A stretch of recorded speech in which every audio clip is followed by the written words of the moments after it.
गर्मी का दिन हुआ खराब हो जाए। ठीक है, कपड़ा लत्ता धर दिया कि नहीं? सासू अम्मा तुम टेंशन न लियो, गाड़ी जा रही निखरत जाओ। सब काकी होरी बाहर खड़ी बनाती है तुमका। बुढ़ंची जल्दी से निखारे तो हमहु पंचे पलान बनाई जाए। तो है टेम से ख्याल रखियो, हरा भैसिन कहीं है घर द्वार देखे ऐसी वैसी जाए ना कहू, और नहीं तो पता चली गई कि ऐसी वैसी गई हो तुम पंचे। घर द्वार का ख्याल नहीं रखे तो फिर हमसे बेजा ना होई कहू। सासू अम्मा काहे तुम टेंशन ले तू है, घर द्वार का ख्याल न रखा भाई, हमारे अपने सबके घर आई। सासू अम्मा तुम जाओ जल्दी निकाल के, काकी होरी वहाँ घर आउती है। चलो ठीक, अच्छा जाए था फिर आए अयोध्या नहाए आई जाए, दर्शन करी आई जाए श्री राम भगवान का, सीता मैया का। बहुत दिन से मन रहा जब से हमारा नया मंदिर बनेगा निर्माण भवा, एक कई बार गए ना, दोबारा फिर चली जाए दर्शन करी आई जाए। भगवान का धन्यवाद बोली आई जाए कि भगवान हमारा घर परिवार सुखी संपन्न ही तना बनाए रखे हमेशा।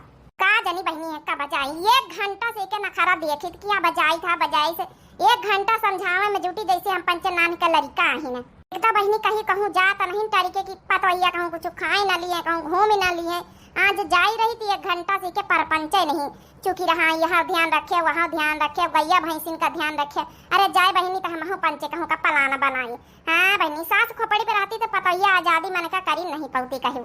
सासू अम्मा काकी घर आती है, जाओ जल्दी। अब कहाँ गया छोटकौना मंझिलौना? अरे सासू अम्मा घूमा तो वही है, कहूँ तुम्हारी गाड़ी बाहर खड़ी है। जा सासू अम्मा छुड़ाए दे का बेग लेके। आता नहीं ताकत यहाँ अब भगवान हमका दी है कि बेग उठाई सकी अपन। अब तू यहाँ छुड़ाए दिया हम हैं, आगे चल के तो हमका अयोध्या मैया लिए के पारी घूमे का पारी हैं, अपनी ताकत भगवान दी है। तब ठीक है सासू अम्मा, ताकत यहाँ जवानी है, कोनो बुढ़ाई थवारे गई तुम जाओ, हीरोइन से कम थवारे हो। मसका लगान तुम सब जनी नंबर ये को। अच्छा ध्यान रखे जाए तो है घर द्वार छोड़ के जायो ना। देख लिया बहनी का जनी सवेरे से के तैयारी बना था, का जनी कई बार कही चुकी कि घर द्वार का ध्यान दियो, छाड़ के ना जाए। यही का जू तो यहाँ घर ही में धरा है, दर्शन करे का करे का जाए रही।